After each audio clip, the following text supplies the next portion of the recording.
Assalamualaikum warahmatullahi wabarakatuh.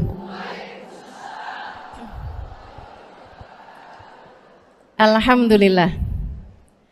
Wassalatu wassalamu ala Rasulillah Muhammad ibn Abdillah wa ala alihi wa sahbihi wa man walah. Subhanaka la ilma lana illa ma 'allamtana innaka antal alimul hakim. Rabbi shrah li sadri wa yassir li amri wahlul 'uqdatan min lisani yafqahu qawli. Amma ba'du. Alhamdulillah, ibu-ibu sekalian saya muliakan, hadiah indah di mana Allah mengizinkan kepada kita untuk menghadapnya. Bukan main. Siapa kita ini sampai diizinkan Allah untuk bolak-balik menghadap kepada Allah Subhanahu wa taala dalam salat-salat kita? Saya pernah dengar dari para guru-guru kami, guru-guru saya. Mereka mengatakan di saat orang salat, di saat kamu salat, di saat saya salat, bukan hanya karena saya mau sholat, kamu mau sholat, akan tetapi karena kamu dianggap mulia di mata Allah, sehingga Allah izinkan dirimu untuk menghadap padanya. Ketika saya sholat, bukan hanya karena saya mau sholat, akan tetapi karena saya punya nilai di mata Allah, sehingga Allah izinkan kepada saya untuk menghadap padanya. Sebaliknya, ketika kamu tidak mau sholat, bukan hanya karena kamu tidak mau sholat, akan tetapi karena kamu sudah jatuh dalam pandangan Allah, terhina dalam pandangan Allah, sehingga Allah tidak lagi mengizinkan kepadamu untuk menghadap kepadanya. Ketika seseorang tidak sholat, bukan hanya karena dia tidak mau sholat, akan tetapi karena ia sudah tidak lagi bernilai di mata Allah, sehingga Allah tidak izinkan dia untuk menghadap padanya. Teman-teman, saudariku sekalian yang saya muliakan, kalau bicara tentang sholat nih teman-teman, ada 4 tingkatan, ada 4 kelas. Untuk kamu melihat sholatmu sudah ada di kelas yang mana. Kalau saya boleh bilang kelas teratasnya nih kelas bisnis, oke lah ya. Kelas bawahnya lagi kelas atasnya kelas eksklusif ya, kelas eksekutif. Terus bawahnya lagi kelas bisnis, bawahnya lagi kelas. Tapi ada 4 kelas, bawahnya lagi kelas gerbong. Nggak naik dalam kereta nih ya. Kelas yang paling bawah kita bahas nih, kelas gerbong nih. Kayaknya naik di atasnya nih ya, gerbongnya. Teman-teman sekalian, orang yang di saat mengerjakan sholat, dia kerjakan juga, tapi merasanya sebagai beban. Ya ampun, udah maghrib aja, baru juga asar. Ya ampun, males banget dah. Ini gak ada rusuh nih. Kita kan lagi jalan-jalan nih. Kita kan lagi belanja nih di Tanah Abang. Kita jamaah aja gimana sholatnya. Nah ini orang-orang yang menganggap sholatnya sebagai beban. Malas kalau disuruh sholat, terutamanya subuh. Terutamanya sholat subuh. Ini Allah ceritakan orang-orang yang seperti ini adalah kelompoknya orang munafik. Naudzubillah. Alladzina idza qamu ila sholati qamu kusala. Orang-orang yang kalau disuruh sholat bangun juga sih, tapi malas banget. Setan nih nemenin dia, kayak naroin batu di atas kepalanya, bikin dia berat mau ngerjain sholat. Kalau lagi tidur, ngipas-ngipasin matanya, bobo aja lagi. 5 menit lagi, 5 menit lagi. Bangun-bangun udah siang. Pernah terjadi padamu?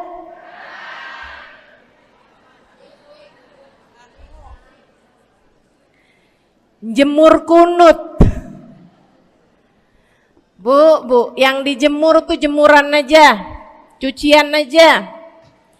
Jangan sampai jemur kunut. Kunutnya dijemur ya.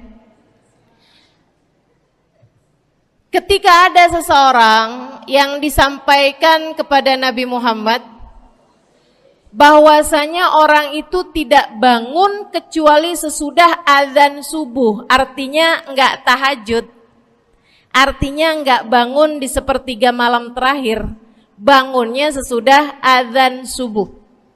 Nabi mengatakan padanya tentang orang itu, Nabi bilang pada para sahabatnya, inna syaitan bala fi udhunih, itu adalah orang yang telinganya dikencingin sama setan. Pada pernah dikencingin setan? Kalau bangunnya habis adzan tuh dikencingin setan. Kalau bangunnya udah terbit matahari dikencingin siapa kira-kira?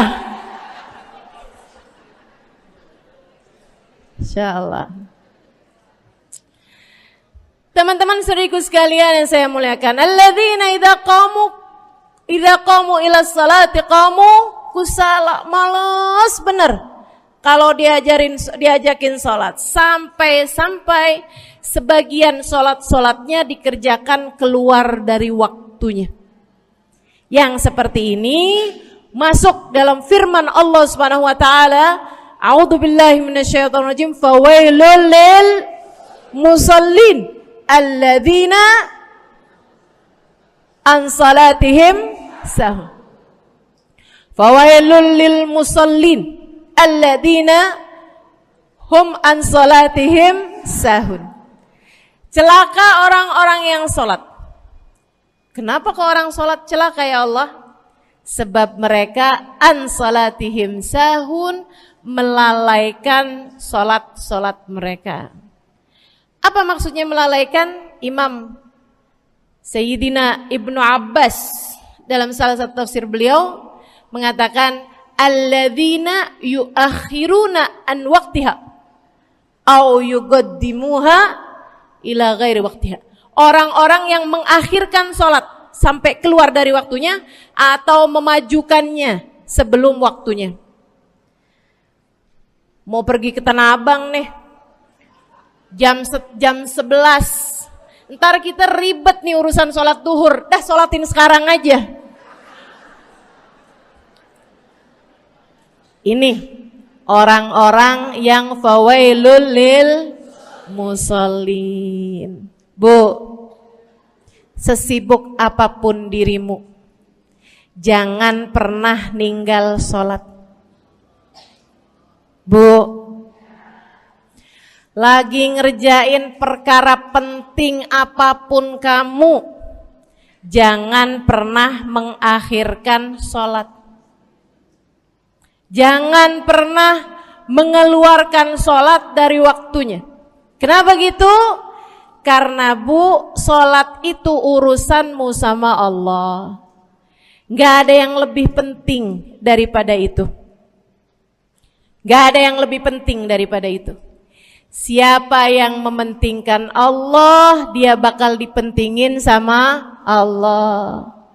Siapa yang meremehkan sholatnya, berarti dia telah meremehkan Allah.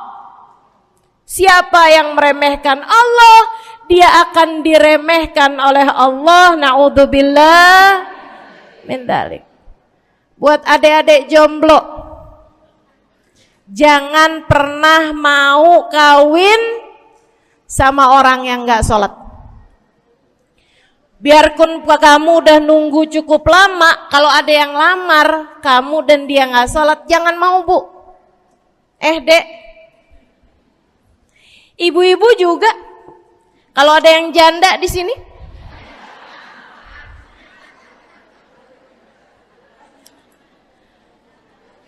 terus ada yang lamar kamu, Walaupun di garasinya ada kijang,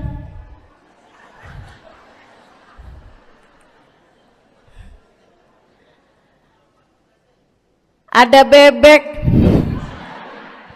motor maksudnya ya, datang melamar kamu, jangan terima. Orang yang gak sholat, kamu jangan mau jadi istrinya. Kenapa? Saya kasih tahu ya, Allah aja dia tinggalin, apalagi kamu.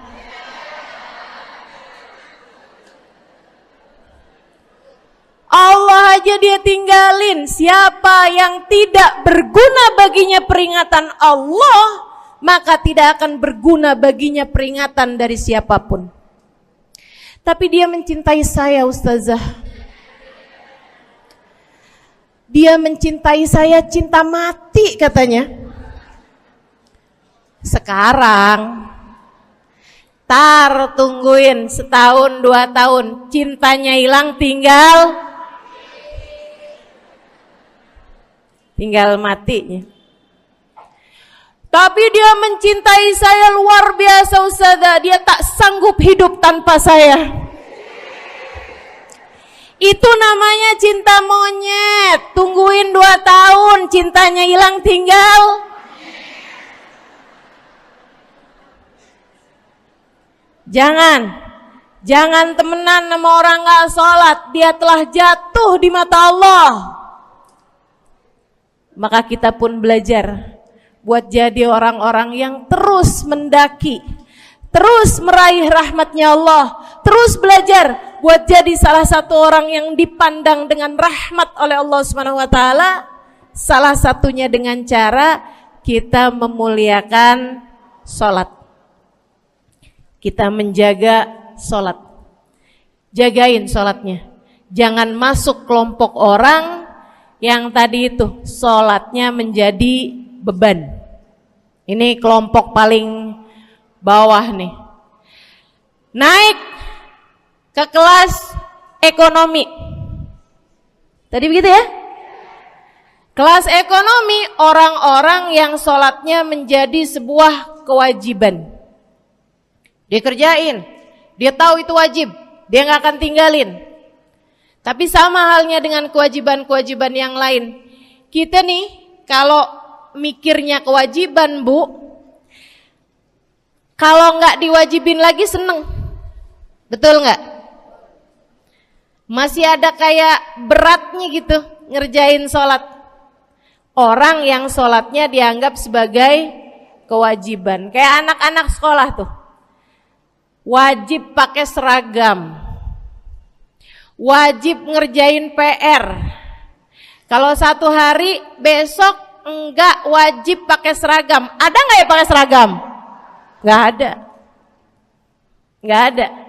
Nggak ada yang besoknya dipakai seragam. Terus tanyain, kenapa kamu tetap pakai seragam? Abisnya saya suka sama seragamnya. Nggak ada. Karena mereka menganggap pakai seragamnya adalah kewajiban. Sekolahnya sebagai kewajiban. Jadi giliran besok libur anak-anak, hore gitu. Ada orang-orang yang sholatnya dianggap sebagai kewajiban. Nggak ada yang nambah kalau kewajiban tuh.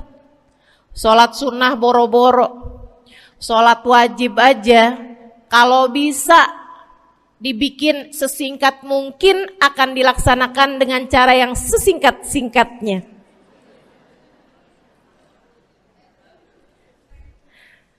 Habis ruku i'tidal sujud cepet bener ya. Malaikat raqib sama malaikat atid nih udah tahu aja kalau dia sholat.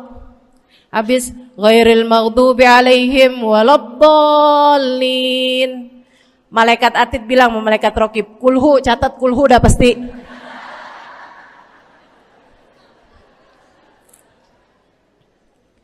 Kulhu aja gak kelar-kelar. Teman-teman saudariku sekalian yang saya muliakan, sholatnya dianggap sebagai sebuah kewajiban. Nggak nambah dengan sunnah, namanya wajib. Kita naik lagi insyaallah. Sholatnya kita naikkan dari yang kewajiban kita naik menjadi kelas bisnis, sholatnya sebagai sebuah kebutuhan. Bu, mudah-mudahan nih ibu-ibu, teman-teman semuanya yang sedang menyimak kajian pada hari ini, saya doakan, karena saya berharap saya pun juga didoakan agar menjadi salah satu orang yang sudah berada dalam tingkatan ini.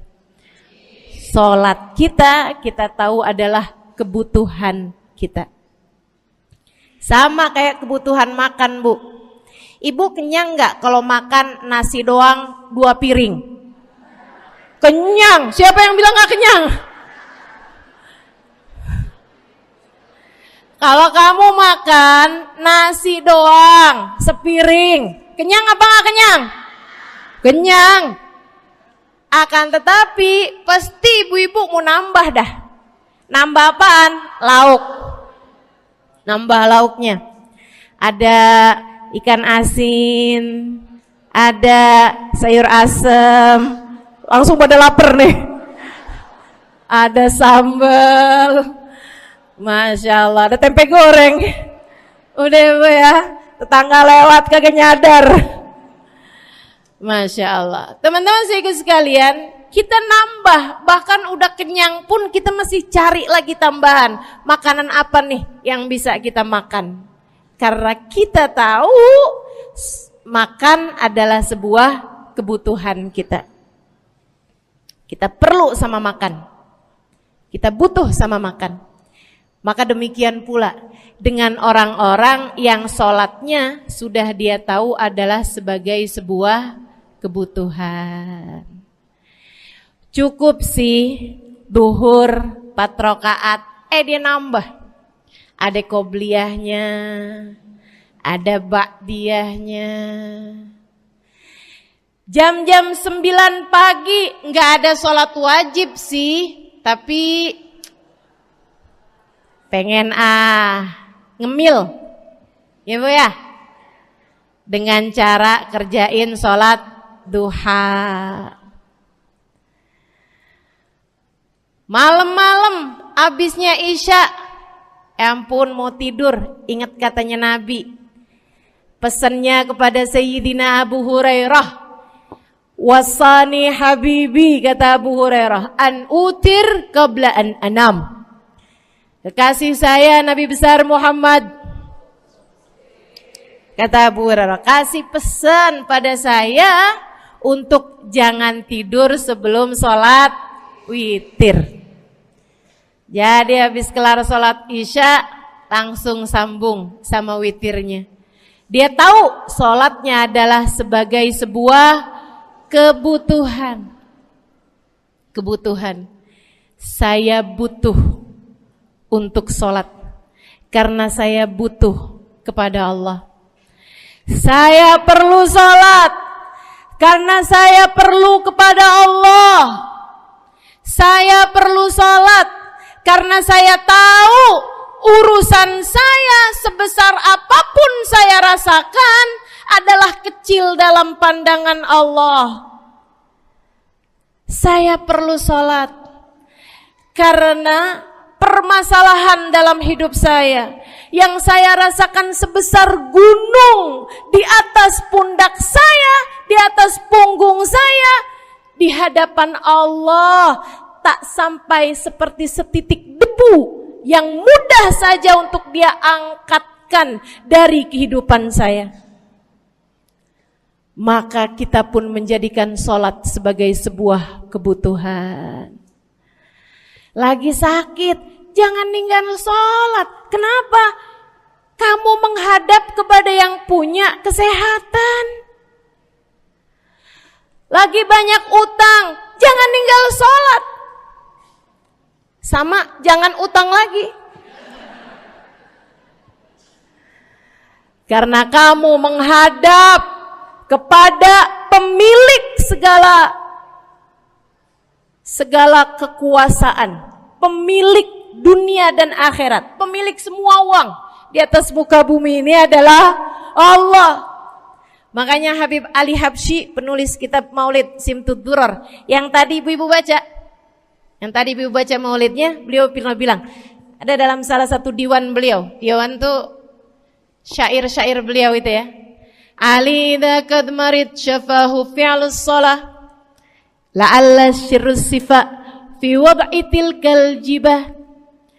Kata beliau, Ali nih kalau lagi sakit, nih Habib Ali ya, beliau tuh padahal punya amal ibadah sangat banyak. Tapi Habib Ali bilang, Ali idza qad marid syafahu fi'lus shalah. Ali nih kalau lagi sakit, sembuhnya sama sholat. Sembuhnya sama sholat. La'alla sirru sifa. Rasa-rasanya memang Allah letakkan rahasia kesembuhan ada pada fi wad'i tilkal jibah, terletakkannya jabhah kita, dahi kita di tempat sujud. Di sana semua permasalahan-permasalahan dalam hidupmu menjadi ringan.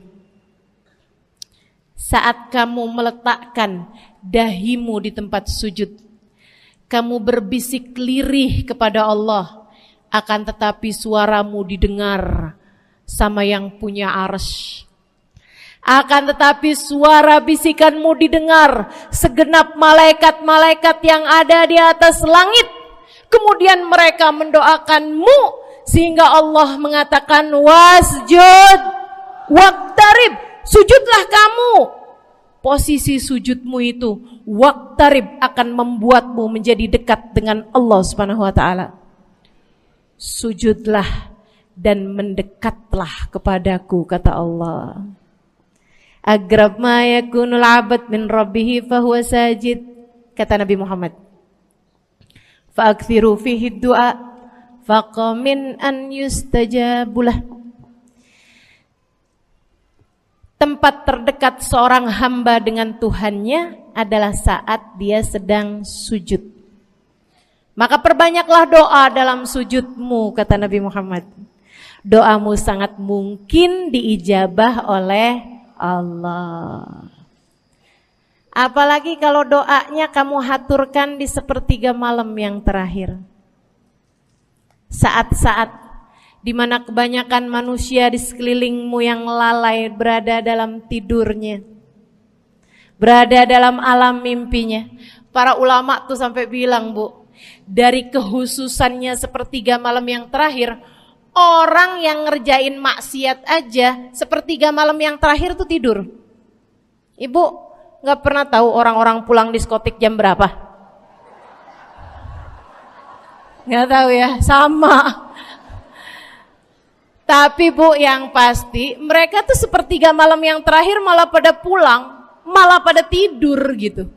Orang maksiat aja itu sama Allah dibuat tidur tuh di jam-jam yang biasanya turun rahmatnya Allah. Allah mau milih nih mana nih hamba-hambaku, pilihan-pilihanku akan aku bangunkan untuk menghadapku. Kemudian Allah Subhanahu wa taala bertanya, hal min mustaghfirin, hal min taib, hal min talibi hajatin faunilahul matalib. Siapa nih di antara kalian yang lagi mohon doa, minta pertolongan, mohon ampunan, akan aku beri, kata Allah Subhanahu wa taala, sebab kalian meminta pada waktu yang paling aku suka. Kalau punya hajat minta. Kapan mintanya? Dalam sujud. Kapan sujudnya? Dalam sholatmu di sepertiga malam yang terakhir. Bu, ngelihat muka-mukanya pada punya hajat banyak-banyak nih. Gimana tahajudnya? Mudah-mudahan Allah jadikan kita salah satu di antara mereka yang menyibukkan diri di sepertiga malam yang terakhir, insyaallah. Sampai-sampai Bu ya, saya tinggal lama di kota Hadramut dulu. Orang-orang di Hadramut, orang awamnya, itu kalau mereka punya anak kecil umur 1 tahun, 2 tahun, 3 tahun tuh, punya anak bayi, balita gitu. Kalau mereka bangun di sepertiga malam yang terakhir, mereka akan membangunkan anak-anaknya walaupun buat main. Alasannya 2. Yang pertama, agar mereka terbiasa bangun di jam-jam segitu. Nantinya kalau besarnya mereka jadi udah kebiasaan bangun di jam segitu, gampang ngerjain tahajud. Alasan yang kedua, ibu-ibu sekalian, agar anugerah, karunia, rahmat, pemberian Allah yang Allah turunkan di sepertiga malam yang terakhir, anak-anak mereka pun berhak untuk mendapatkannya karena mereka tidak sedang dalam keadaan tidur dan dalam keadaan berjaga. Kan kebalik sama orang kita. Anak-anak kita, cucu-cucu kita kalau bangun jam segitu kita tidurin lagi, masih malam nak, masih malam. Mama masih ngantuk nak. Masya Allah. Ibu, saya punya ibunya guru saya. Saya punya guru salah satunya dan yang tercinta di hati saya, Sayyidil Habib Umar bin Hafid. Guru saya. Beliau punya ibu namanya Hubabah Zahra. Almarhumah, baru meninggal masa-masa deket pandemi. Ya Bu ya, baru aja beberapa tahun silam meninggalnya. Itu ibu-ibu sekalian punya anak kalau nggak salah 12. Kalau nggak salah 12 anak beliau. Laki-laki 5. Kalau saya nggak salah ya, mohon maaf kalau saya salah. Kemudian yang perempuan 7. Semuanya soleh-solehah. Semuanya Bu jadi orang-orang yang luar biasa, yang terutamanya anak yang pertama yaitu Habib Ali Masyhur jadi mufti pada zamannya di Kota Tarim. Sampai wafatnya beliau masih sebagai mufti. Mufti itu Bu, permasalahannya umat semuanya ada di meja beliau untuk beliau selesaikan. Anak yang laki-laki yang paling kecil, Al Habib Umar bin Hafid, menjadi kita tahu semuanya ya, orang soleh, ulama, waliullah. Ibu-ibu sekalian, kita mau tahu nih, anak-anak soleh-solehah semacam itu ibunya kayak gimana gitu. Karena Bu, mohon maaf. Walaupun memang Nabi Nuh, nabinya udah soleh, anaknya gak soleh. Kan begitu ya? Ada juga sih, tapi secara mayoritasnya Bu, buah jatuhnya tak jauh dari emaknya begitu, anaknya kurang lebih begitu. Anaknya begitu, emaknya biar kita nggak lihat gitu udah bisa ngebayangin kayak apa orangnya. Ibu-ibu sekalian, nih anak-anaknya Hubabah Zahra, Masya Allah semuanya. Kita mau tahu ibunya kayak gimana. Satu cerita aja tentang Hubabah Zahra. Ibu-ibu sekalian, anaknya cerita, Hubabah Zahra, Umi, anak perempuannya, dia bilang seumur hidupnya nggak pernah ninggal tahajud. Bu, dari awal balik sampai meninggal, tidak pernah meninggalkan tahajud. Jauh banget ya? Sama siapa? Tahajud semalam, seminggu libur. Kelakuan siapa itu? Hubabah Zahra gak pernah ninggal tahajud kecuali satu malam. Satu malam itu beliau tuh lagi ada hajat besar, maksudnya lagi kayak ada acara pernikahan, kemudian beliau juga kelelahan, kecapean, baru tidurnya juga jam-jam 2, jam-jam mau jelang pagi Bu ya. Kelewatan tahajud. Bangun pas azan subuh. Ibu, beliau bangun dengan gemeteran. Beliau bangun dengan menggigil padahal enggak musim dingin. Beliau bangun, azan, innalillahi wa inna ilaihi rajiun. Azan, astagfirullah, ya Allah, astagfirullah, azan, ya Allah, ampuni Zahra ya Allah, Anaknya cerita, hari itu aku tidak pernah melihat ibuku berlelehan air mata sepanjang hari lebih daripada hari tersebut.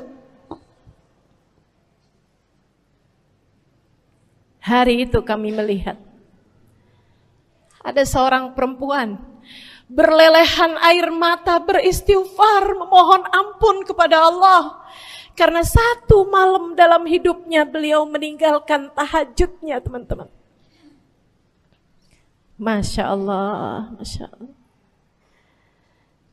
Tiap kali makan ingat gitu, ya ampun tadi malam gak tahajud, samihni ya Rab, samihni ya Rab, sampai gak enak makan. Insya Allah, Insya Allah. Mudah-mudahan Allah jadikan keagungan sholat ada dalam hati kita. Sholat kita jadi kebutuhan. Insya naik tingkat eksekutif, teman-teman. Tadi saya ulangin lagi dah, karena ibu-ibu kan suka rada lupaan. Kelas yang paling bawah, kelas apa tadi? Gerbong. Menjadikan sholatnya sebagai beban. Kelas berikutnya menjadikan sholat sebagai kewajiban. Naik lagi menjadikan sholat sebagai kebutuhan. Tingkat terakhirnya ada hamba-hamba tercinta di sisi Allah yang menjadikan sholat mereka sebagai sebuah hiburan dalam hidupnya, hobi dalam hidupnya. Diawali, dicontohkan oleh baginda kita Nabi besar Muhammad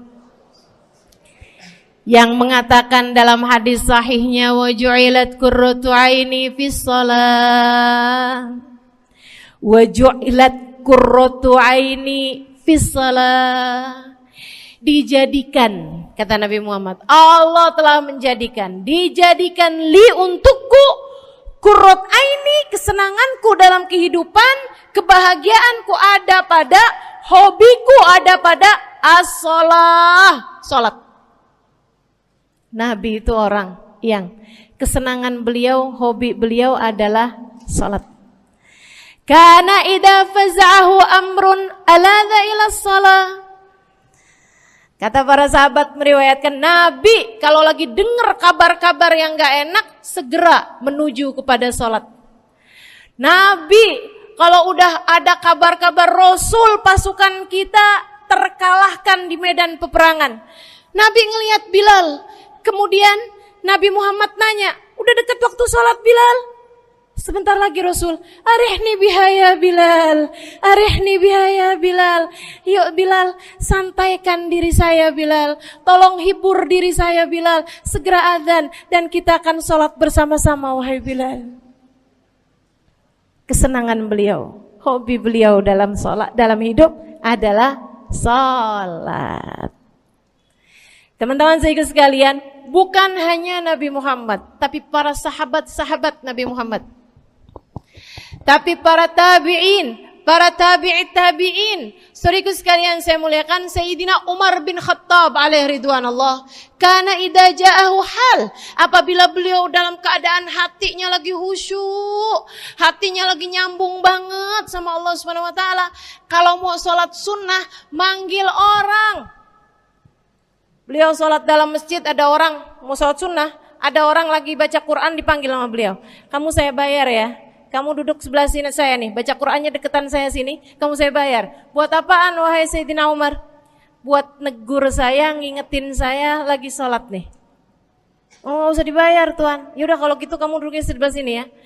Tugas saya apa Tuan? Kalau kamu lihat saya sholat berdirinya kelamaan, ingetin saya buat ruku. Kalau kamu lihat ruku saya kelamaan gak bangun-bangun, ingetin saya buat bangun. Kalau kamu lihat sujud saya kelamaan, ingetin saya buat duduk. Karena saya sekarang ini kalau lagi berdiri baca Al-Quran, lupa buat ruku. Dari nikmatnya bacaan Quran beliau. Baik Tuan. Sholat, baca Fatihah, habis itu baca Quran. Surat Al-Quran, dapat selesai satu, kok masih enak. Baca lagi, masih enak lagi, baca lagi. Yang sebelah beneran nih gak ruku-ruku. Beliau berdiri kemudian bilang, Tuan ruku. Gak kedengeran. Beliau berdiri deketin telinganya, Tuan ruku. Belum kedengeran juga. Ruku. Allahu Akbar. Sayyidina Umar bin Khattab. Tabi'in, Sayyidina Ali Zainal Abidin. Pernah lagi sholat, rumahnya kebakaran, teman-teman. Sholat sunnah di waktu malam, rumahnya kebakaran. Orang-orang pada teriak-teriak, Tuan Harik, nar, ya ibn binti Rasulillah, wahai anak dari cucunya Nabi Muhammad. Tuan, ada api di sekitarmu. Tuan, kebakaran. Tuan, kebakaran. Allahu Akbar. Sami Allahu liman hamidah. Enggak lihat apa-apa. Habis selesai sholat baru lihat, kebakaran nih rupanya. Orang-orang pada bilang, kami sudah mengingatkanmu Tuan. Apa jawab beliau? Al-hadni an-narul kubro. Di depan saya ada api yang jauh lebih besar, api neraka. Saya nggak lihat api sekecil ini. Masya Allah. Saudara sekalian yang saya muliakan, para ulama Allah Subhanahu Wa Taala. Terakhir saya mau ceritakan Sayyidil Habib Abu Bakar As-Sakran, penulis Wirid Sakran. Kalau teman-teman pernah tahu, beliau saudara sekalian saya muliakan dapat julukan As-Sakran, orang yang mabuk. Karena mabuk kepada Allah Subhanahu Wa Taala. Beliau pernah satu waktu kena penyakit di punggungnya. Beliau kemudian tanya sama dokter, kata dokter, wah ini nih penyakit mesti diangkat, mesti dioperasi. Ya udahlah, operasiin saya. Disuguhin 1 gelas khamr di waktu yang telah ditetapkan untuk jadi waktu operasi. Apa ini? Khamr, minuman keras. Zaman itu belum ada obat bius. Dia bilang, ini buat apa? Khamr ini Tuan, minuman keras ya, agar engkau enggak sadar. Jadi enak gitu kita ngoperasinya. Dia bilang, saya mau dengan kesehatan saya kepengen ngerjain taat kepada Allah, saya enggak mau. Saya dapetin kesehatan saya dengan cara mengerjakan yang diharamkan Allah, yaitu minuman keras. Saya enggak perlu ini. Waduh, kalau gitu nggak bisa dioperasi Tuan. Kenapa soalnya? Ya nanti kan kesakitan, nanti susah operasinya gitu. Oh gampang. Kalau kalian pengen bikin saya nggak sadar, nggak perlu minuman keras. Terus gimana? Operasikan kalau saya sedang sholat. Maka mulailah, dokter-dokter udah pada siap. Beliau lagi sholat sunnah ya Bu ya. Allahu Akbar gitu. Mulai dokter buka baju belakangnya. Mulai Bu digunting kulitnya, digergaji tulangnya. Beliau Bu mukanya meringis saja enggak. Beliau ruku, dokternya ikutan nungging. Beliau sujud, dokternya ikutan menunduk juga. Beliau sholat nikmat banget. Sampai beliau selesai dari sholat, beliau nanya sama dokter-dokternya, kenapa nggak nurut tadi tuh waktu saya sholat mestinya operasi? Kata dokter, udah selesai Bib dari tadi. Masya Allah. Radiyallahu ta'ala anhum wardahum. Ini bukan kelas-kelas kita, saya cuma ceritain aja sama ibu-ibu. Bukan berarti ibu-ibu nanti pas waktu sakit bilang sama dokter-dokter nggak usah dibius. Beda hati Bu, beda hati.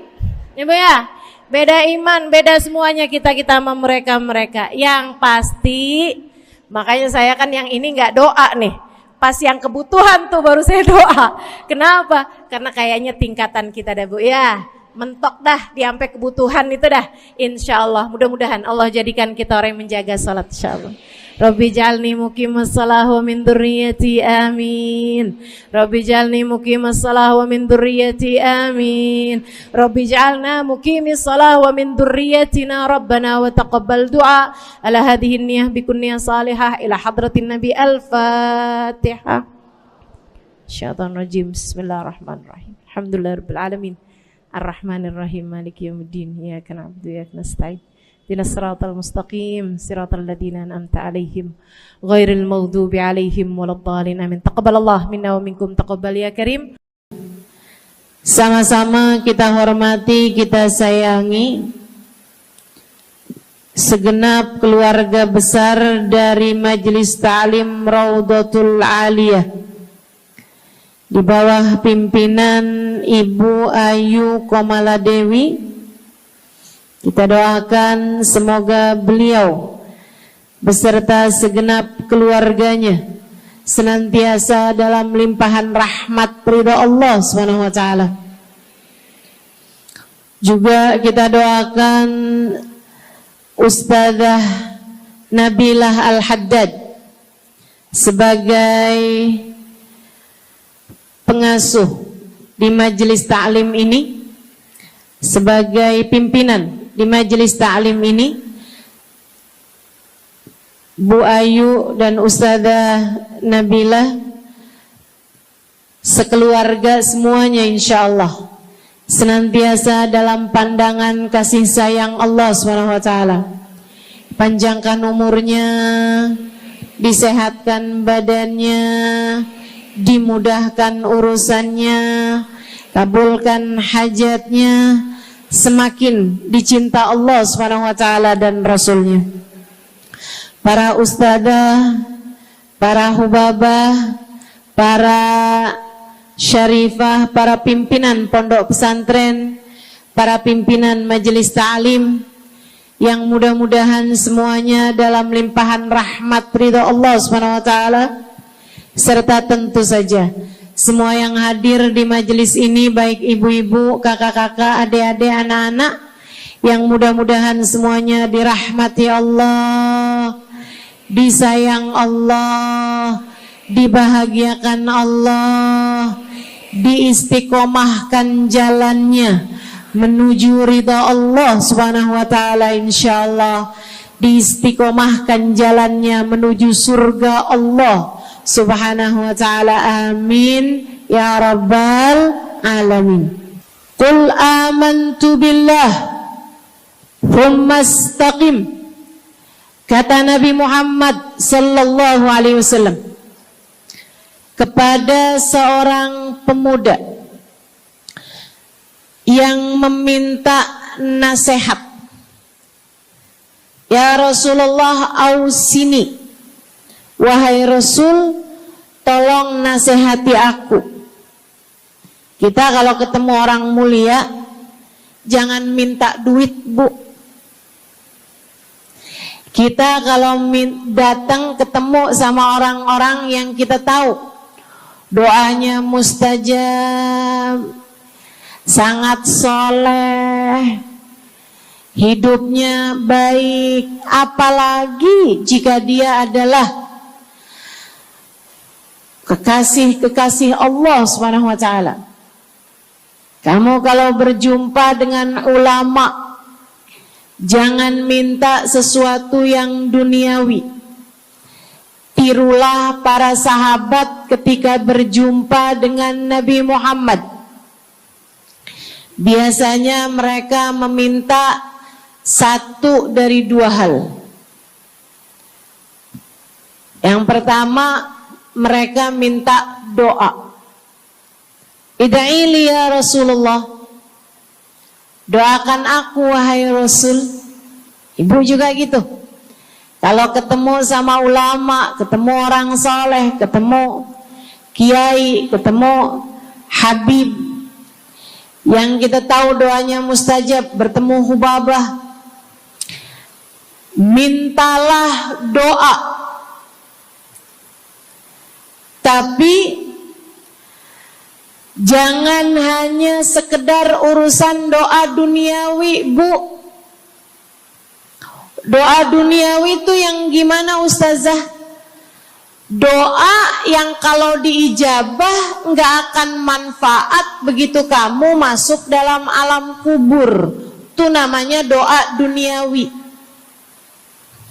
Ustazah, doakan saya biar saya cepat kebeli rumah. Bu, kalau mati rumahnya dibawa gak? Ustazah, doakan saya kepengen beli HP baru. Dibawa gak HP-nya? Enggak. Itu namanya doa duniawi. Ustazah, doakan biar suami saya tambah cinta.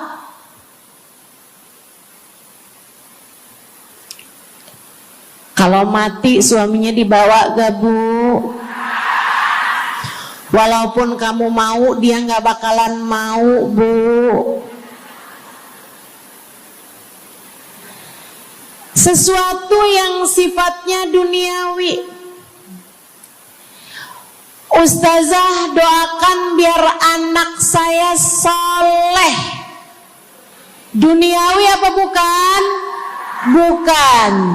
Sebab kesolehan anak akan jadi tambahan bekal bagimu ketika kamu masuk dalam alam kubur. Jadi gak boleh nih Ustazah doa urusan duniawi atau minta didoakan urusan-urusan duniawi. Boleh, tapi jangan cuma itu.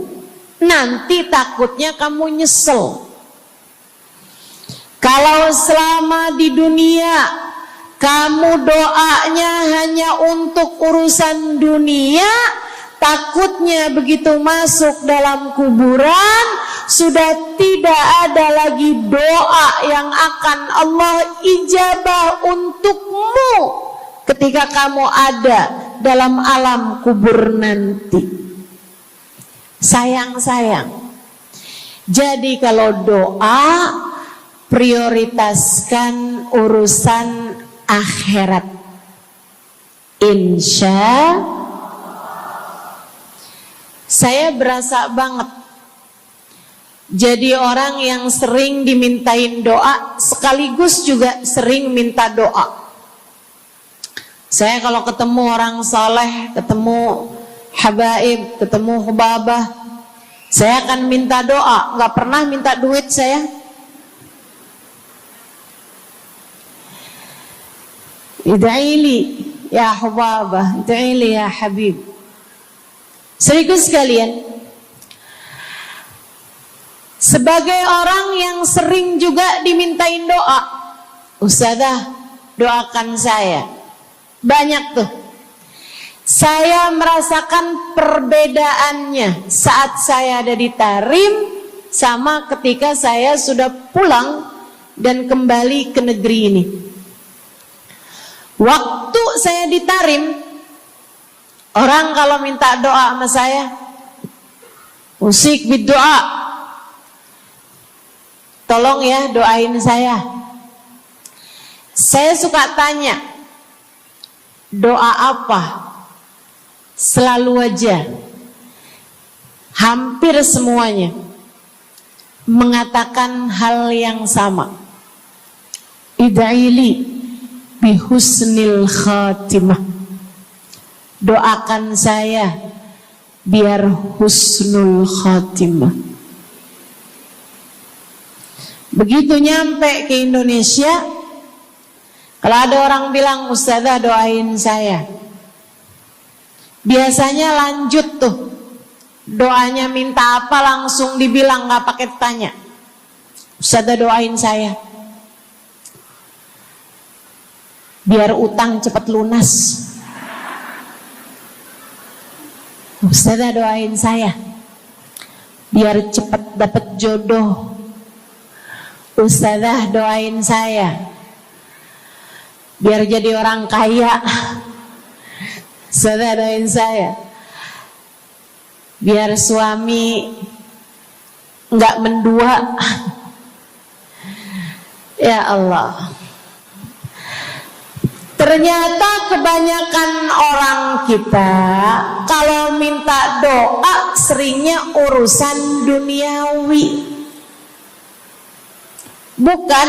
Bukan berarti nggak boleh, boleh aja sih. Cuman takutnya begitu kamu mati nyesel kalau semua doamu selama ini adalah sesuatu yang tidak ikut kamu bawa ketika kamu mati. Kalau kita lihat para sahabat ketika mereka berjumpa dengan Nabi Muhammad, selalu saja banyak di antara mereka yang minta doa. Nabi pernah tanya, doanya apa? Macem-macem jawaban para sahabat. Ada yang begini, Harithah menjawab, ida'ili an yarzuqani Allah asyhada fi sabilih.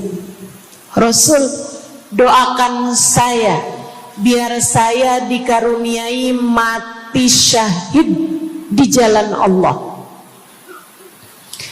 Ada lagi yang lain doanya, ya Rasulullah, id'ili an yarzuqani Allah murafaqatan bika ya Rasulullah.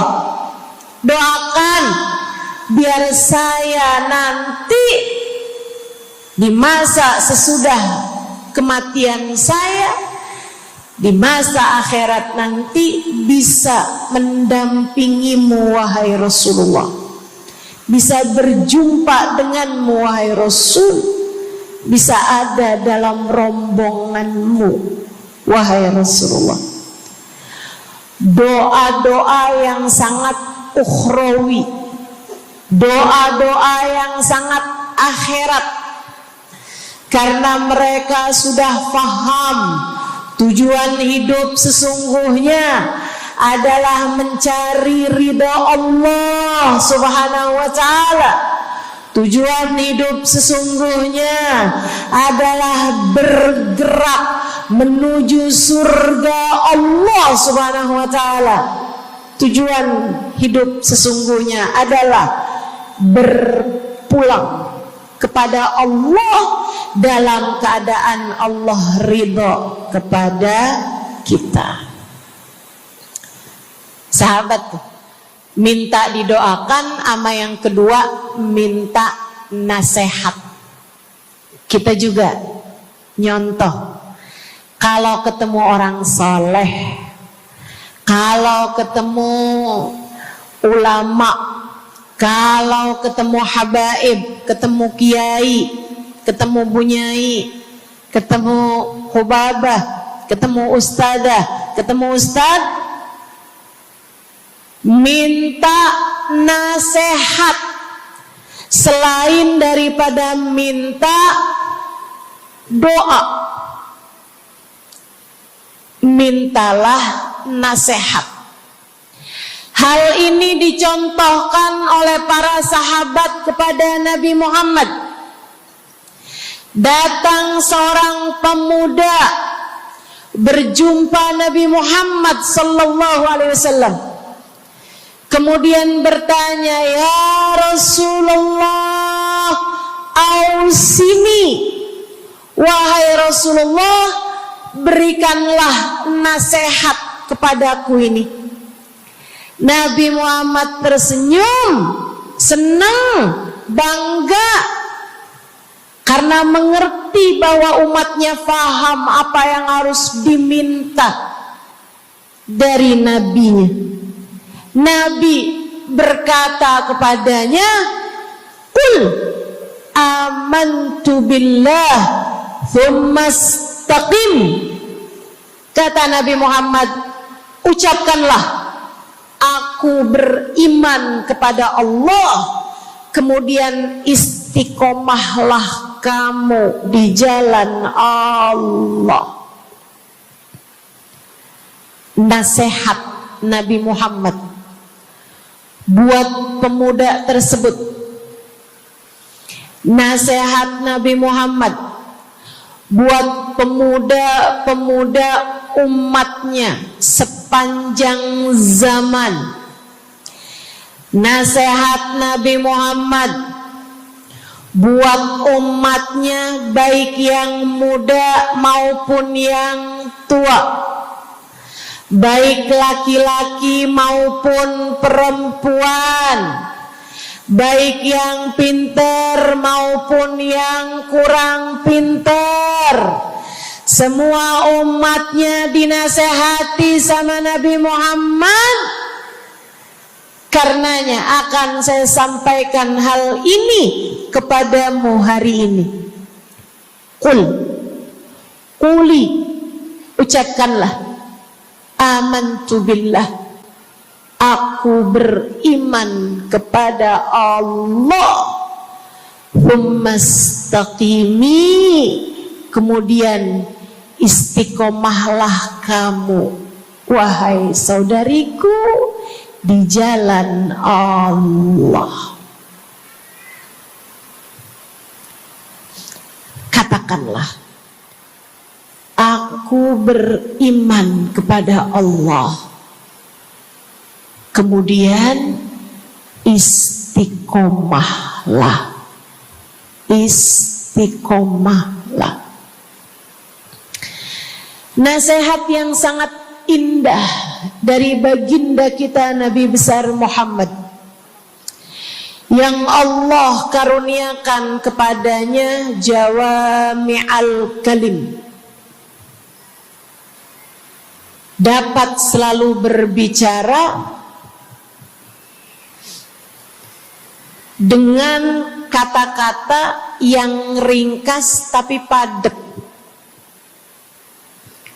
Nabi itu ucapannya ringkas tapi padat. Nggak kayak saya, Bu, udahlah panjang dan ya, mudah-mudahan Allah jadikan ucapan-ucapan kita jadi kalimat-kalimat yang akan membawa kita menuju surga. Jadi ucapan-ucapan yang akan bawa kita menuju ridha Allah Subhanahu wa taala. Ibu-ibu, kita sama-sama belajar biar kalau ngomong itu enggak panjang-panjang, akan tetapi bermutu, berkualitas. Terutama Bu, ibu kalau ngomong sama anak-anak ibu, kadang-kadang panjang bener. Padahal itu aja, anak sampai hafal. Iya mah, katanya gitu. Betul gitu? Nabi kalau ngomong pendek aja tapi penuh makna. Nabi kalau bicara seringkali nggak panjang-panjang tapi sangat berarti. Satu hadis beliau saja bisa disyarahkan, diberi keterangan, hingga bahkan berkitab-kitab banyaknya. Ibu-ibu sekalian, salah satu dari ucapan ringkasnya Nabi Muhammad, amantu billah, kata Nabi, qul amantu billah, tsumastaqim, ucapkanlah, aku beriman kepada Allah, kemudian istiqomahlah di jalan Allah. Apa itu istiqomah? Lurus, jangan belok-belok. Lurus, jalan terus. Jalannya adalah jalan yang lurus. Itu yang selalu kita minta dalam tiap rakaat sholat kita. Kita berdoa kepada Allah, ihdinas siratal, ya Allah, tempuhkanlah untuk hidup kami ini jalanmu yang lurus. Sama kayak kamu lagi bilang, ya Allah, karuniakanlah dalam kehidupan kami keistiqomahan di jalanmu ya Allah. Kamu selalu minta istiqomah 17 kali sekurangnya tiap hari. Betapa sangat pentingnya istiqomah ini, saudaraku sekalian. berada dalam jalan yang lurus. Saya mau bahas jalan lurus yang dimaksud ini apa aja. 1, kamu harus lurus imannya. Amantu billah, aku beriman kepada Allah. Kata Nabi Muhammad sallallahu alaihi wasallam, "Qul amantu billah," ucapkanlah, aku beriman kepada Allah. Maka istiqomah tersebut yang nomor 1 adalah dalam urusan keimanan. Bu, Kak, Dek, Nak, yang lurus imanmu. Iman yang lurus tuh yang gimana, Ustazah? Iman yang lurus adalah memahami 2 kalimat syahadat yang menjadi pintu gerbang keimananmu. Orang kalau masuk Islam, dia jadi orang yang beriman, dia mengucapkan kalimat syahadat. Apa itu? La ilaha illallah. Yang pertama. Yang kedua, Muhammad Rasulullah. Tidak ada Tuhan selain Allah. Itu harus kamu miliki dalam hatimu secara lurus, istiqomah. Gak ada Tuhan selain Allah. Jangan hari ini Tuhannya Allah, besoknya Tuhannya duit. Apapun aja yang disuruh sama duit, yang ada duitnya, yang haram-haram pun diterjang. Lah kenapa begitu? Saudaraku sekalian, Qul amantu billah, ucapkan, aku beriman kepada Allah. Aku faham arti la ilaha illallah. Tidak ada Tuhan selain Allah. Tidak ada yang mengatur kehidupan selain Allah. Tidak ada yang memberi rezeki selain Allah. Maka berimanlah kepada Allah. Kalau ada istri bilang sama suaminya, kalau kamu nanti pulang bawa duit, ahlan wa sahlan, selamat datang. Tapi kalau kamu pulang nanti nggak bawa duit, silakan tidur di luar.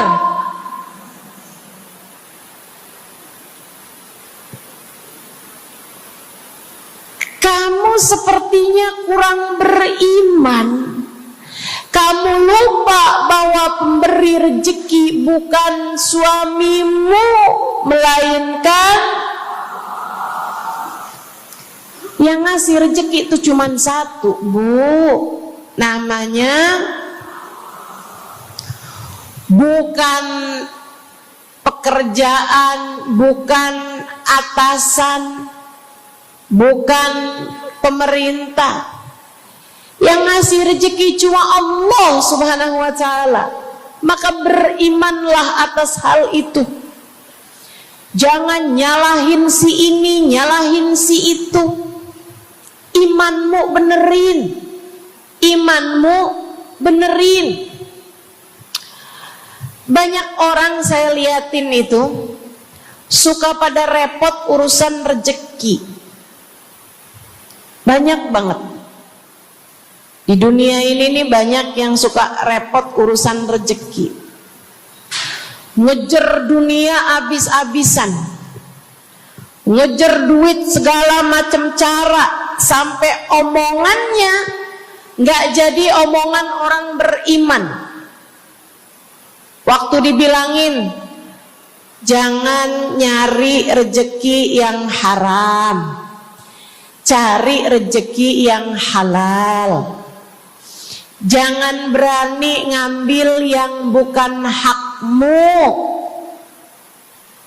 Dia bilang begini nih, ya ustazah nggak tahu zaman sekarang, jangankan nyari yang halal, nyari yang haram juga susah saja.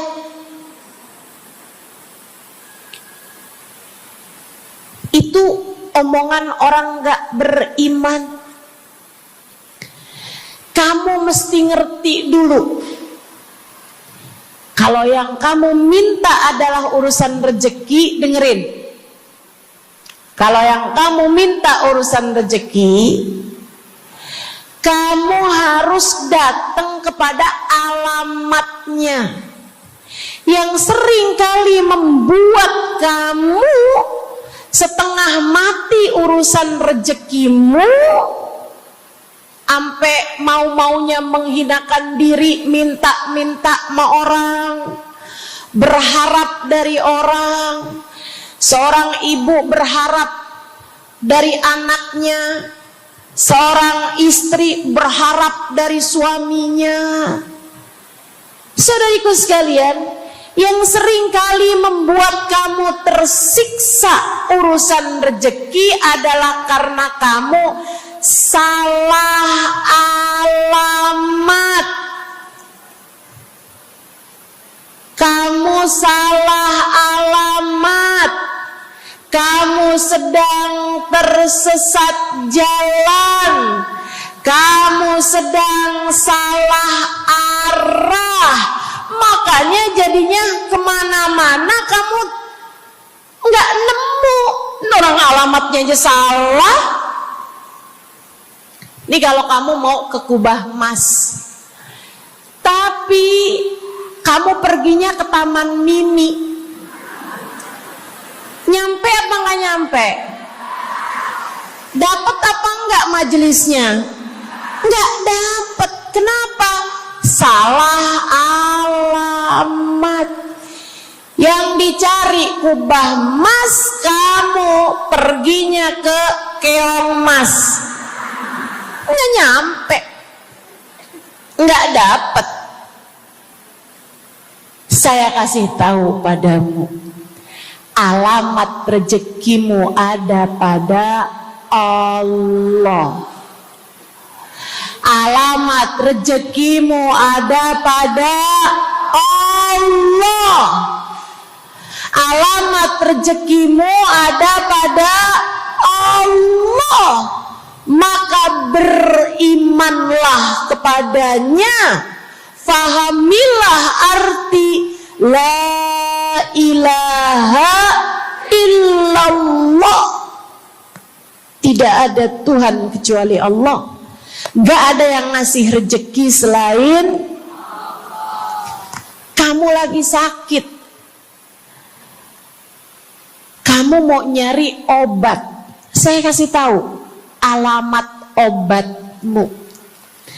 Alamat yang bisa menyembuhkanmu hanya satu, namanya urusan rezeki. Allah sudah bilang, huwar razzaq dzul quwwatil matin. Allah lah satu sang pemberi rezeki. Allah lah satu sang pemilik kekuatan sejati. Jadi kamu kalau mau nyari rezeki, datanglah ke alamatnya, datanglah kepada Allah. Kamu lagi mau nyari kesehatan, jangan salah alamat. Datanglah kepada sang pemilik kesehatan. Alamatnya yaitu Allah yang telah mengatakan, fa idza maridtu fa huwa yashfin. Katanya Nabi Allah Ibrahim, apabila saya sakit, maka hanya Allah lah yang maha menyembuhkan. Berarti nggak boleh pergi ke dokter gitu Ustazah? Silahkan pergi ke dokter, pergi ke apotik, datang kepada orang yang doanya mustajab, minta didoakan.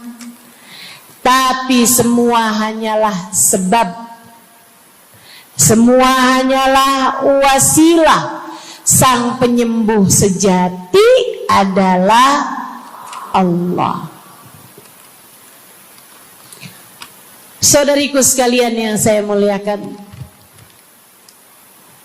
kalau kamu merasa saya lemah Ustazah, gak punya kekuatan,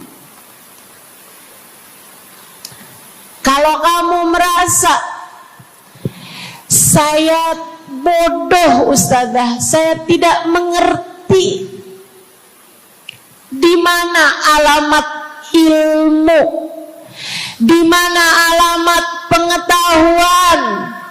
Bu, Kak, Nak, anak-anak nih yang masih lagi belajar di pondok pesantren, yang masih lagi belajar di mana-mana, saya kasih tahu padamu, alamat ilmu ada pada Zat yang Maha Satu, namanya Allamal insana malam ya'lam. Allah lah yang mengajari manusia apa yang tidak dia ketahui. Pengen dapat ilmu, datanglah kepada Allah. Pengen punya kekuatan, datanglah kepada Allah. Saya udah tua Ustazah, saya janda pula Ustazah, saya nggak punya kekuatan ya Ustazah. Kekuatanmu hanya ada pada Zat yang Maha Satu, Allah Subhanahu wa Ta'ala. Datanglah selalu padanya. Imanmu jangan biarkan ia naik turun. Imanmu biarkan ia kokoh di dalam hatimu. Jangan percaya kalau ada yang bilang kekuatan ada pada uang. Jangan percaya. Percaya hanya satu aja, kekuatan ada pada Allah. Jangan percaya orang bilang kekuatan ada pada kecantikan. Kalau kamu cantik, kamu kuat, suamimu gak akan kemana-mana. Jangan percaya, Bu. Percaya hanya satu aja, kekuatan ada pada Allah Subhanahu wa Ta'ala. Kamu takut terjadi hal-hal yang buruk bagimu, bagi anak-anakmu. Kamu kepengen ada yang jaga. Ibu, gak usah pusing-pusing mau nyari bodyguard, gak usah pusing-pusing mau sewa security, pengamanan. Sebab sang pemberi keamanan hanya satu, namanya Wallahu ya'simuka minan nas.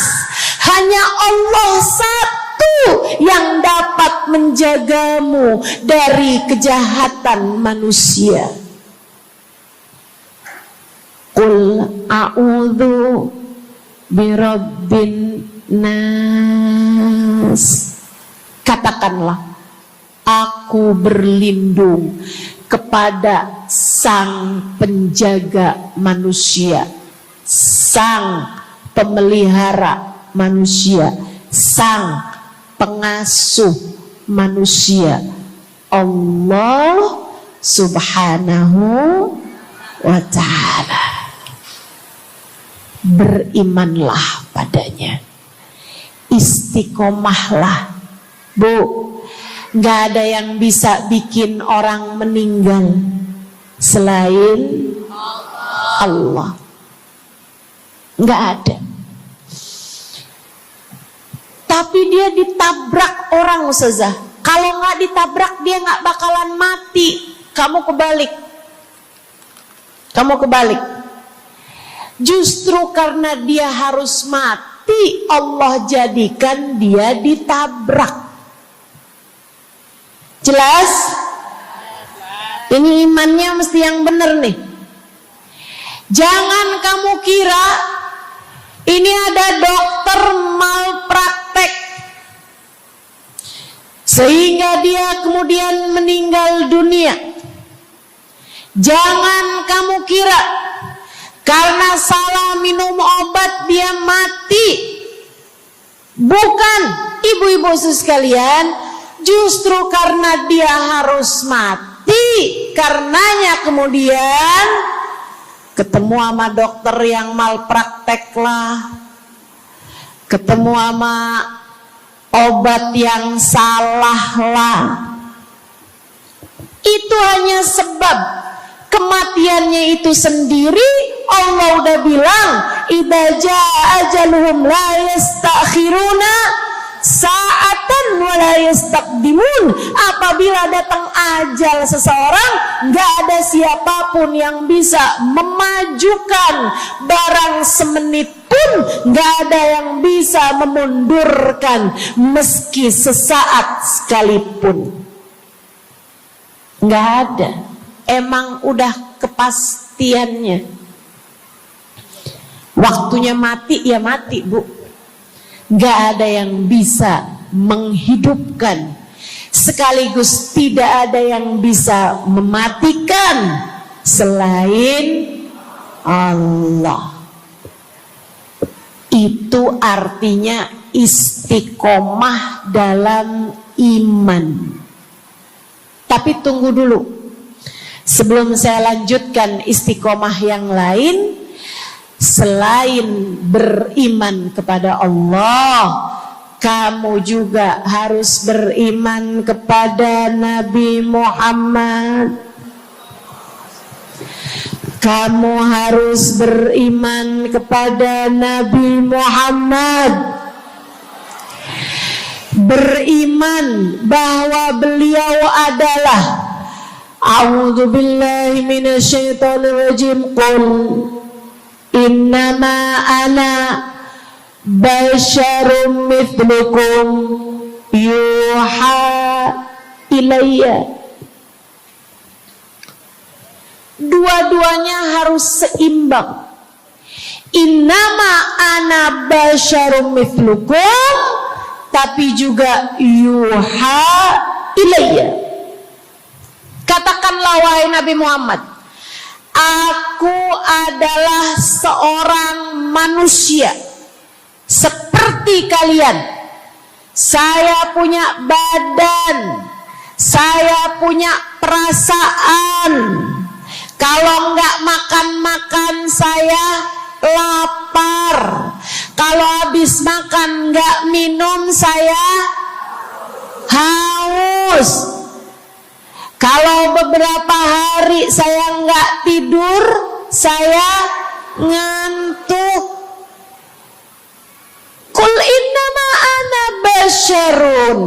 Sampaikan kepada manusia, aku adalah seorang manusia seperti kalian juga. Sama anak cinta, lama nggak ketemu sama istri, kangen. Katakan wahai Nabi Muhammad, ana basyarum mithlukum, saya manusia seperti kalian juga. Kalau ada yang disayang kemudian meninggal, sedih. Karena Nabi adalah seorang manusia. Tapi tunggu dulu, beliau tidak hanya sekedar manusia, Itu adalah satu sisi kehidupan Nabi Muhammad. Jangan lupa, innama ana basyarum mithlukum, tapi yuha ilayya, aku diberi wahyu, aku hamba wahyu, aku berbincang-bincang dengan Allah, kalian tidak. Aku berbicara langsung dengan Allah, kata Nabi Muhammad, kalian tidak. Aku dituruni malaikat Jibril, kalian tidak. Aku diberi wahyu Al-Quran 30 juz, kalian tidak barang seayat pun. Nih, kalau saya perhatikan, imannya umat manusia yang beriman kepada Allah sekalipun menjadi cacat ketika tidak beriman kepada Nabi Muhammad. Lihatin, mohon maaf, orang Yahudi, Bu, beriman kepada Allah.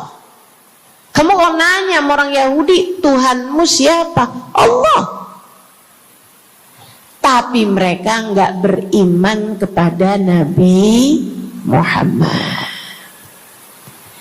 Apakah mereka disebut orang yang beriman?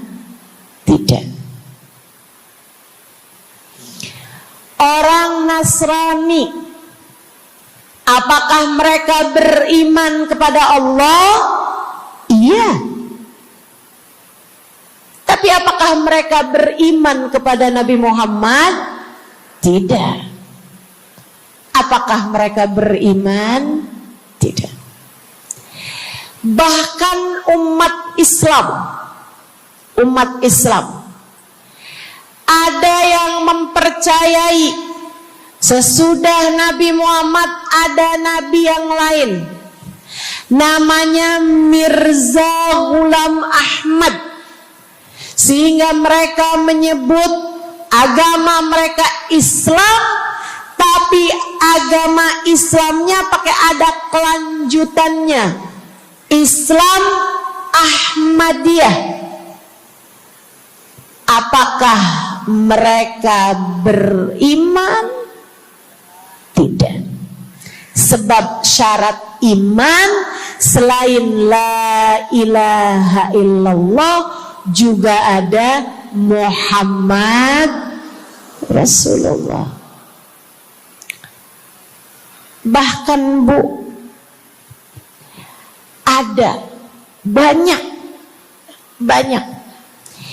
di antara kita orang-orang yang iman kepada Allah luar biasa, tapi kalau urusan kepada Nabi Muhammad, kalau lagi diceritain Isra Mi'raj, dia bilang Nabi Muhammad tuh gak usahlah segitu amat diperayakan Isra Mi'rajnya. Nabi Muhammad tuh Isra Mi'raj cuman sekedar ruhnya aja, badannya nggak pakai Isra Mi'raj.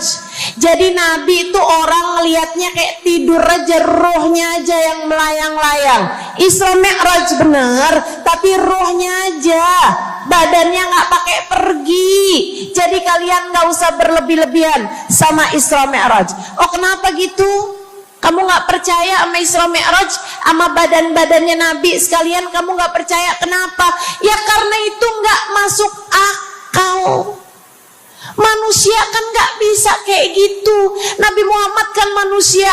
Kamu lupa bahwa Nabi walaupun manusia, beliau adalah yuha ilayya.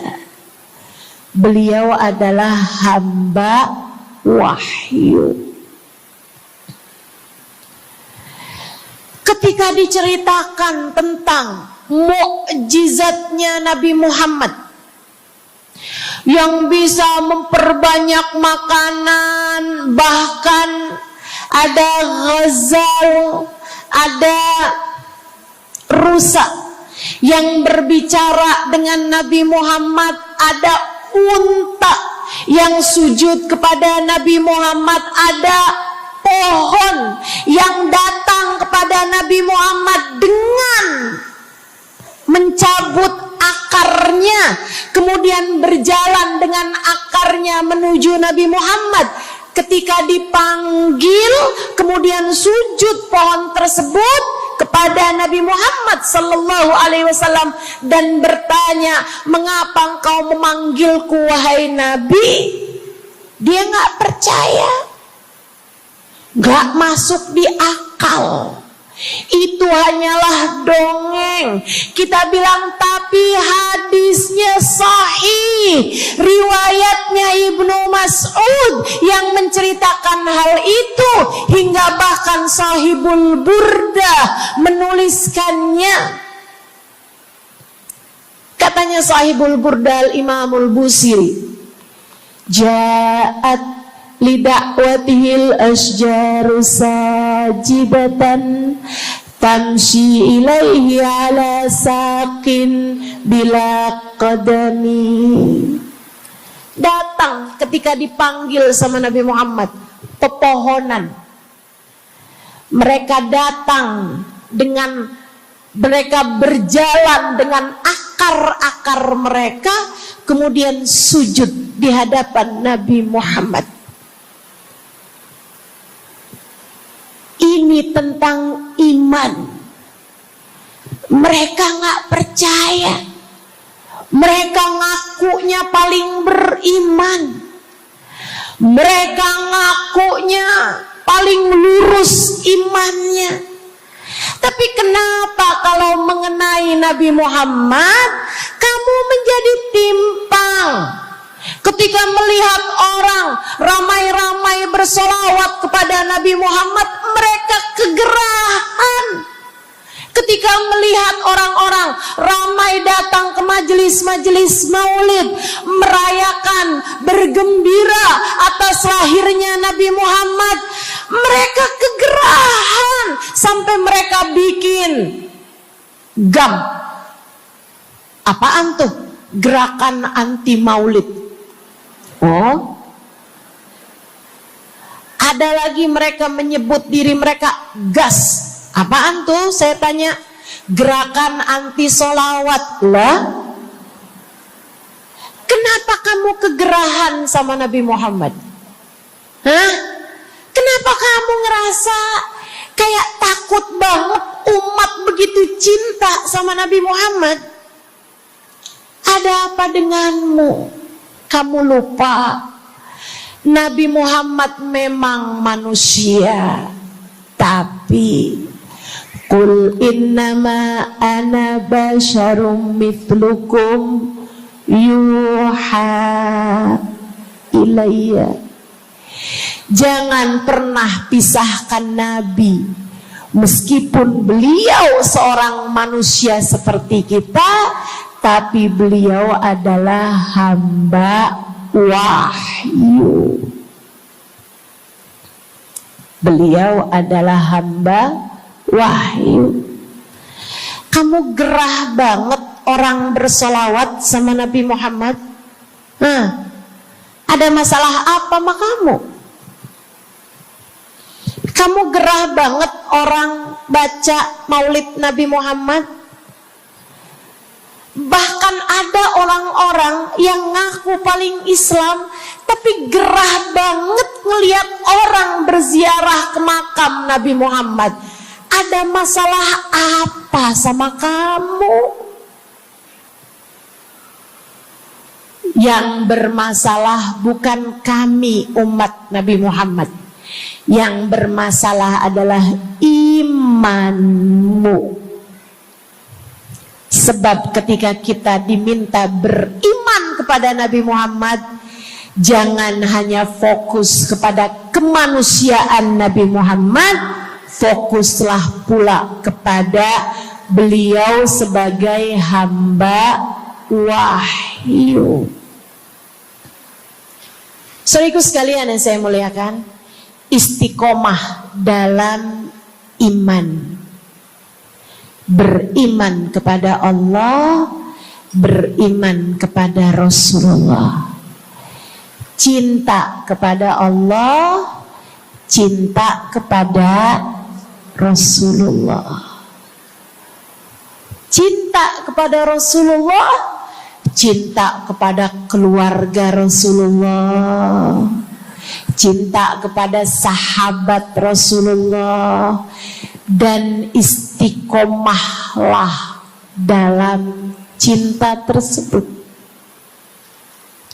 Jadi istiqomah menuju ridha Allah yang pertama adalah istiqomah dalam iman. Yang kedua, istiqomah dalam taat.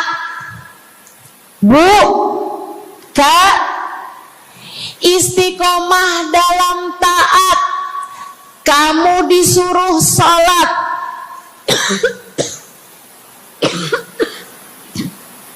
istiqomahlah. Jangan tinggal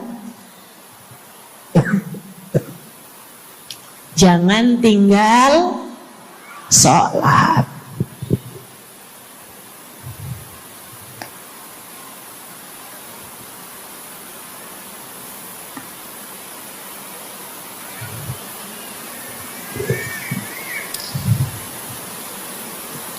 Kamu diperintah buat puasa Ramadan. Jangan tinggal puasa.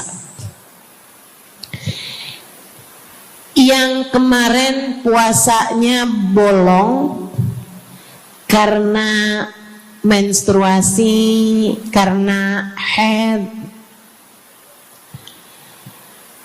karena nifas misalnya, kamu wajib untuk bayar hutang puasa di hari-hari yang seperti ini. Jangan sampai hutang kamu nggak dibayar. Kadang-kadang sampai Syakban belum lunas juga. Pas ditanya, kamu kok nggak bayar-bayar utangnya tuh? Habisnya nggak ada yang nagih. Kamu minta siapa yang nagih? Israel. Jangan sampai datang malaikat Israel mencabut nyawamu, sementara kamu masih punya hutang puasa yang belum kamu lunasi. Kamu diperintah Allah buat taat. Istiqomahlah dalam jalan taatmu. Jangan tinggal perintah Allah. Dek, kalau kamu dilamar sama laki-laki yang gak sholat, jangan mau. Tapi dia baik, Ustazah. Baik menurut siapa? Dek, orang ninggal sholat artinya dia ninggal Allah. Saya bilangin,